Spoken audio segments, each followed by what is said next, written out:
வணக்கம். செல்வகுமாரின் மாலை வானிலை ஆய்வறிக்கை 2026 ஏப்ரல் 28 செவ்வாய்க்கிழமை மாலை நிலவர ஆய்வறிக்கை மாலை 3:30 பதிவு செய்யப்படுகிறது. இன்றைக்கு மதியம் மழை தொடங்கியுள்ள இடம் தேவக்கோட்டைக்கும் காரைக்குடிக்கும் இடைப்பட்ட பகுதி. இடிமழை பொழிந்து வருகிறது. மேலும் அதற்கு பிறகு பார்த்தீங்கன்னா அடுத்தபடியா அருப்புக்கோட்டைக்கும் சிவகங்கைக்கும் இடையில மானாமதுரை, அது மானாமதுரைக்கு சற்று வடக்கு வடமேற்கு புறத்துல மழை தொடங்கி இருக்கு. இந்த மழைப்பொழிவு அப்படியே அதன் சுற்று வட்டாரத்துல மானாமதுரை சுற்று வட்டாரத்துல கொஞ்சம் மழைப்பொழிவை கொடுப்பதற்கு வாய்ப்பு இருக்கு. அதே போல மேற்கு தொடர்ச்சி மலையிலையும் கன்னியாகுமரி மாவட்ட திருநெல்வேலி மாவட்ட எல்லை பகுதியிலையும் மழை தொடங்கி இருக்கு. இன்றைக்கு தொடங்கியிருக்கூடிய மழை இன்னும் கொஞ்சம் மேற்கு தொடர்ச்சி மலை பகுதிகளில் ஆங்காங்கே பொழியும். கேரளாவோட திருவனந்தபுரம் தலைநகர் பகுதியில் தொடங்கி இருக்கக்கூடிய மழை அப்படியே பொன்முடி, கன்னியாகுமரி மாவட்டத்தோட திருநெல்வேலி மாவட்ட எல்லை பகுதி, பேச்சுப்பாறை, பெருஞ்சாணி போன்ற பகுதிகளுக்கும், அம்பாசமுத்திரம் மற்றும் மாஞ்சோலை, காக்காட்சி, ஊத்து போன்ற பகுதிகளுக்கும் முன்னேறி வருகிறது. அதே போல வால்பாறை பகுதியிலையும் கேரளா ஒட்டி மழை தொடங்கி இருக்கு. இந்த மழைப்பொழிவு வால்பாறை பகுதிகளுக்கும் இன்றைக்கு மாலை வந்தடையும். இந்த மழை இன்றைக்கு தான் தொடக்கம் என்று சொல்லலாம். உள்ளேயும் தொடங்கி இருக்கு. தேவக்கோட்டை, காரைக்குடி இடைப்பட்ட பகுதி, அருப்புக்கோட்டை, சிவகங்கை இடைப்பட்ட பகுதி, கன்னியாகுமரி, திருநெல்வேலி, தென்காசி மாவட்ட கேரள எல்லையோர பகுதியில் தொடங்கி இருக்கு. வால்பாறைக்கு மேற்கே வால்பாறை பகுதியை நோக்கி நெருங்கி வந்து கொண்டிருக்கும் மழை. இன்றைக்கு வெப்ப அலை, அதாவது கடலோர மாவட்டங்களுக்கெல்லாம் வெப்ப அலை வராது. உள்ளே தொடர்ந்து வீசிக்கொண்டிருக்கூடிய வெப்பம், அதாவது மேற்கு திசை நோக்கி பயணிக்கக்கூடிய கிழக்கு திசை உயரழுத்த காற்று வெப்பத்தால் லேசாகி மேலிருந்து அனல் காற்றாக மேற்கே திருச்சிக்கு மேற்கே கொடுத்து கொண்டிருக்கு. திருச்சிராப்பள்ளி கூட இன்றைக்கு 102, 104 டிகிரி வரைக்கும் போகும். ஆனால் தஞ்சாவூருக்கு கிடைக்க அப்படி அமையாது. மதுரை மற்றும் திருச்சி அதன் சுற்றுவட்டார பகுதிகள்லாம் கொஞ்சம் வெப்பம் அதிகரிக்க வாய்ப்பு இருக்கு. மதுரை மாவட்டத்தோட மேற்கு பகுதி, மதுரை விருதுநகர் மாவட்டத்தோட வடக்கு பகுதி, மதுரை மாவட்ட எல்லை பகுதி, திண்டுக்கல் மாவட்ட பகுதி, மேலும் கரூர் மாவட்டத்தில் பெரும்பாலான பகுதி, கரூர், முசிறி எல்லாம் நல்ல வெப்பம் உயர்ந்திருக்கும். இன்னைக்கு இந்த இடத்துல தாங்க தொடர்ந்து வெப்பம் உயர்ந்திருக்கும். இதுக்கு அடுத்தபடியே வேலூரை விட இன்றைக்கு கரூர் பரமத்தி நேற்றைக்கும் 41 டிகிரி, இன்றைக்கும் 41 டிகிரி இருக்கும்.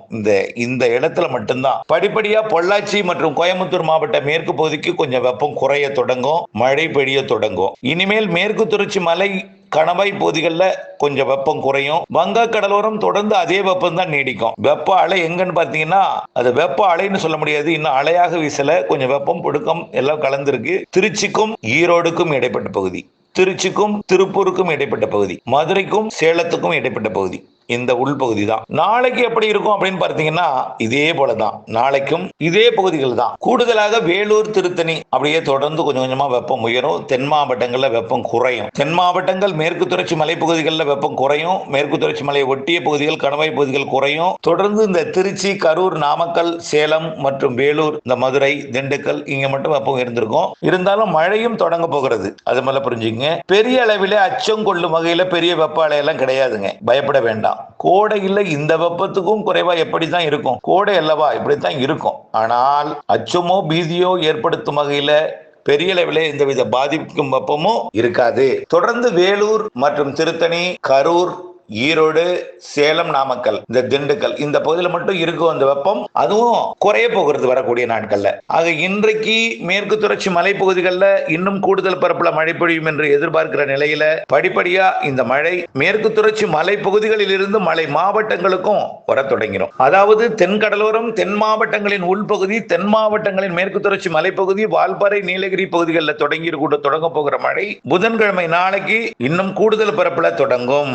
நாளை மதுரை, விருதுநகர் போன்ற மாவட்டங்களுக்கும், சிவகங்கைக்கும், கோவில்பட்டி உள்ளிட்ட தூத்துக்குடி மாவட்டத்தின் பகுதிகளுக்கும், தென் மாவட்டங்களில் பெரும்பாலான பகுதிகளுக்கும், வால்பாறைக்கும் நீலகிரிக்கும் மட்டும் கொடுத்தது நாளைக்கு பாலக்காட்டு கணவாய்க்குள்ளரையும் மழைப்பொழிவு தொடங்கும். நாளைக்கு புதன்கிழமை 29ஆம் தேதி கேரளாவில் கனமழை பொழிவு காத்திருக்கு. வியாழக்கிழமை 30ஆம் தேதி பாலக்காட்டு கணவாயையும் தாண்டி பாலக்காட்டு கணவாய்க்கும் கர்நாடக எல்லையோரத்திற்கும் அதையும் தாண்டி வேலூர் வரைக்கும், வேலூர், திருப்பத்தூர், திருத்தணி உள்ளிட்ட பகுதிகள், அப்படியே திருவண்ணாமலை, கள்ளக்குறிச்சி, திருச்சி, பெரம்பலூர், தம்மம்பட்டி, சேலம் உள்ளிட்ட பகுதிகள், ஈரோடு, அப்படி கர்நாடக எல்லையோர, கேரள எல்லையோர மற்றும் ஒட்டுமொத்த மேற்கு மாவட்டங்கள், தென் மாவட்டங்கள், கர்நாடக எல்லையோர மாவட்டங்கள்ல கூடுதல் மழை இருக்கும். ஏன்னா தென்கிழக்கு திசையிலிருந்து நீராவி காற்று உள்ளே நுழையுது.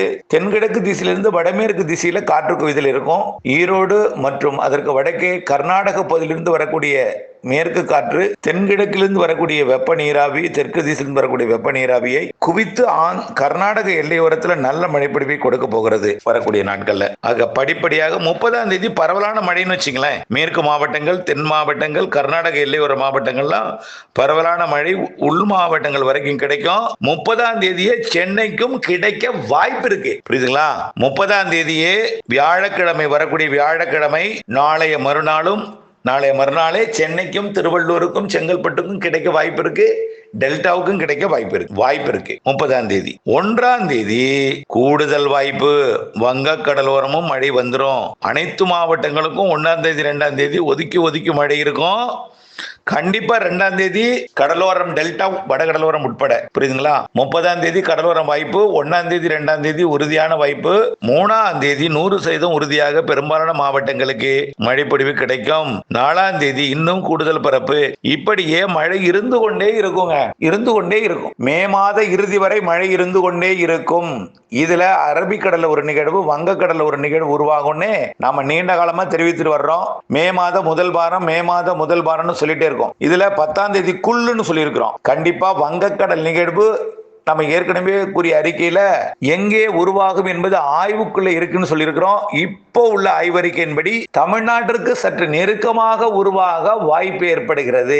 இலங்கைக்கும் தெற்கு அந்தமான் சுமத்ரா அருகில் இல்ல, சுமத்ராவுக்கும் இலங்கைக்கும் இடைப்பட்ட தெற்கு மத்திய வங்கக்கடல் பகுதியில் உருவாகி ஒரு காற்றழுத்த தாழ்வு நிலையாக, காற்று சுழற்சியாக முதல்ல நெருங்கி வந்து மழைப்பொழிவை கொடுத்து விட்டு பிறகு தீவிரமடைந்து விலகி செல்லும் என்று எதிர்பார்க்கப்படுகிறது. அரபிக்கடலையும் அதே போல நிகழ்வு. ஆக இருவேறு நிகழ்வு உருவாவதற்கு முன்பே இரு காற்று இணைவால் நல்ல மழைப்பொழிவு கொடுக்க போகுது. இந்த வெப்ப அலை அப்புறம் பார்த்தீங்கன்னா இன்னொரு புதிய வார்த்தை சூப்பர் எல்னினோ. எல்லாம் பயந்து கால் பண்ணிட்டே இருக்கீங்க, ரொம்ப கால் வந்துட்டே இருக்கு. இப்ப அடுத்தது பாத்தீங்கன்னா ஸ்ட்ரோக், ஹீட் ஸ்ட்ரோக் ஆம்ல. என்ன சார் ஒன்னே ஒன்று சொல்றேன் கேளுங்க. இந்திய வானிலை ஆய்வு நிறுவனம் ஒரு அறிக்கையில் சொல்லியிருப்பாங்க, அதிகப்படியான ஈரப்பதமும் அதிகப்படியான வெப்பமும் இருக்கிற காரணத்தினால அசௌகரியம் ஏற்படலாம்னு சொல்லியிருக்காங்க. அது என்னது அதிகப்படியான ஈரப்பதம்? ஈரப்பதம் இருந்தா எப்படி அசௌகரியம் ஏற்படும்? அதாவது அதிகாலை நேரத்துல குளிர்ந்த வானிலை நிலவுது, காலை நேரத்துல மேகமூட்ட குளிர்ந்த வானிலை நிலவுது கடலோர பகுதி.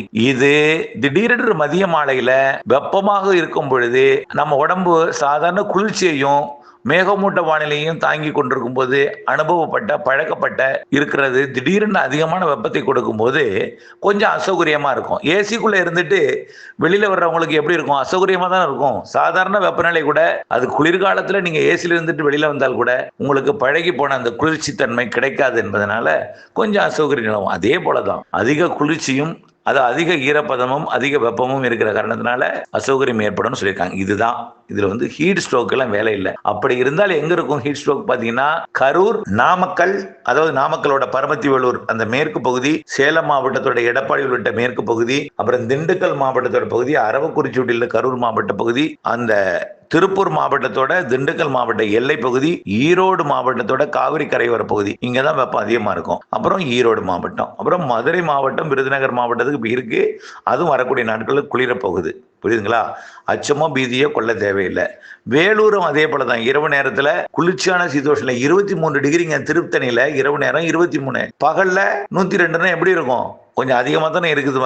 அதாவது அசௌகரியம் ஏற்படும். இதுதான் அசௌகரியம்ங்கிறது. 23 இரவுல, பகல்ல 40, 41 டிகிரி இருந்தா கொஞ்சம் அசௌகரியம் ஏற்படும். இதே தான் நடக்குது. ஆகவே அச்சம் கொள்ள தேவையில்லை. கடலோரத்தில் இருக்கக்கூடிய வெப்பம் இதே வெப்பம் தான் தொடரும். காரணம் என்னன்னா தெற்கு திசை காற்று, கிழக்கு திசை காற்று ரெண்டும் தொடர்ந்து மே 15 வரைக்கும் இப்படியே தான் இருக்கும். மே 20ஆம் தேதி வரை கூட இருக்கும். அதனால உடனடியாக பெரிய அளவிலே வெப்பம் கடலோர மாவட்டங்களுக்கு உயர வாய்ப்பில்லை.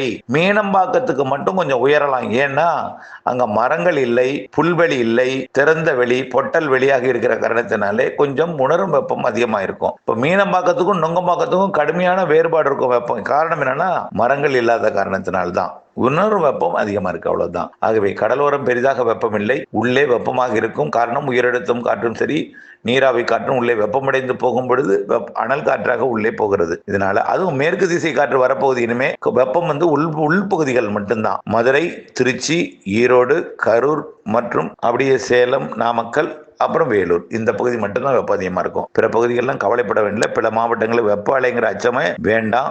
அதே போல இந்த சூப்பர் எல்னினோங்கிறதெல்லாம் தயவுசெய்து போட்டு குழப்பிக்காதீங்க. நல்ல மழை பெய்ய போது, முன்கூட்டியே தொடங்க போது தென்மேற்கு பருவமழை. ஜூன், ஜூலை, ஆகஸ்ட், செப்டம்பர் மாதங்கள்ல நல்ல மழை பொழிவு கொடுக்க போகுது.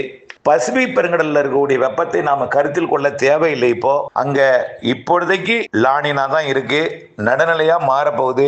சூப்பர் எல்னினோ அப்படி உருவானா அடுத்த வருஷம் தான் எல்னினோ உருவாகலாம். ஆனா அங்க இருக்கக்கூடிய நீரோட்டம் இதெல்லாம் ஆய்வறிக்கையில பார்த்தீங்கன்னா எல்லாமே ஆசியா பக்கம் தான் வெப்பத்தை குவிச்சுக்கிட்டு இருக்கு. இப்போ வரைக்கும் அமெரிக்க பக்கம் வெப்பம் உயர்ந்தாலும் அது ஆசியா பக்கம் கடத்துது. மத்திய பசிபிக் பெருங்கடல் மற்றும் ஆசியா ஒட்டிய பசிபிக் பெருங்கடல் வெப்பம் உயருது. இதனால ஆசியாவை தாக்கக்கூடிய புயல்கள் வலுவாக இருக்கும்.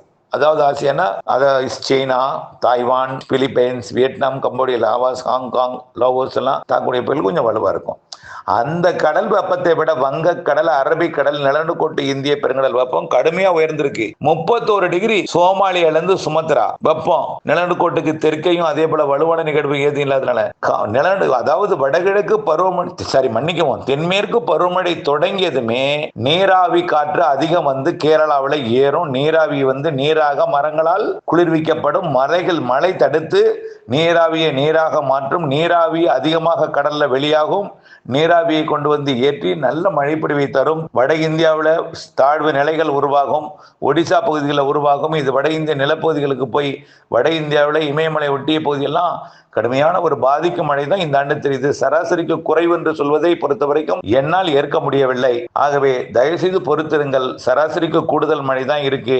தென்மேற்கு பருவமழை முன்கூட்டியே தொடங்கும். நம்ம முன்னாடியே சொல்லிட்டோம், பொங்கலப்பே சொல்லிட்டோம். மே மாத இறுதி வாரம் எல்லாம் அடுத்தடுத்து மாறி வரும். பொறுத்திருந்து பாருங்கள். கோடை மழை சராசரிக்கு கூடுதல் இருக்கிறது, தொடங்க போகிறது. நாளை மறுதிலிருந்து படிப்படியாக பரவலாகும். இன்றைக்கே தேவக்கோட்டை தொடங்கி இருக்கு. அருப்புக்கோட்டைக்கும் சிவகங்கைக்கும் இடையில தொடங்கி இருக்கு. இப்போ மேற்கு தொடர்ச்சி மலையில தொடங்கி இருக்கு. படிப்படியா பரவலாக போகிறது. 29, 30 மற்றும் 1, 2, 3, 4, 5 என்று பரவலாகி நல்ல மழைப்பொழிவை சென்னைக்கும் மண்ணைக்கும் வங்க கடலோரத்திற்கும் கொடுக்க போகிறது. ஆனால் கோடை மழை ஒதுக்கி ஆங்காங்கே தான் கொடுக்கும். நாள் முழுவதும் பெய்யாது. நாளொன்றுக்கு அரை மணி நேரம் 1 மணி நேரம் மேற்கு திசையிலிருந்து வந்து பொழிந்து வங்கக்கடலுக்குள் செல்லும். இப்படித்தான் நம் மழை அமையும். இணைந்தே இருங்கள் அப்டேட்ஸுடன். வெப்ப அலை குறித்த அச்சம், ஹீட் ஸ்ட்ரோக் குறித்த அச்சம் எல்லாம் வேண்டாம். நிம்மதியாக இருங்கள். அதே போல தென்மேற்கு பருவமழை முன்கூட்டியே தொடங்கும். தென்மேற்கு பருவமழை சராசரிக்கு கூடுதல் இருக்கிறது. பொறுத்திருந்து பாருங்கள். கோடை மழையும் சராசரிக்கு கூடுதல் இருக்கிறது என்பதையெல்லாம் ஏற்கனவே தெரிவித்திருக்கிறோம். இணைந்தே இருங்கள் அப்டேட்ஸுடன். நன்றி. அதே போல உடனடியாக சென்னை உள்ளிட்ட பகுதிகளுக்கெல்லாம் வெப்ப உயர்வுக்கு வாய்ப்பில்லை. தென்கிழக்கு தெற்கு திசை காற்று நுழைகிறது. இதனால தொடர்ந்து இப்ப இருக்கிற வெப்பம் தான் இருக்கும். மீனம்பாக்கம் மட்டும் வெப்பம் கொஞ்சம் கூடி இருக்கும். வேற எதுவும் பெருசா கூடுறதுக்கு வாய்ப்பில்லை. இப்ப இருக்கிற மாதிரியே தான் இருக்கும். இணைந்தே இருங்கள் அப்டேட்ஸுடன். நன்றி.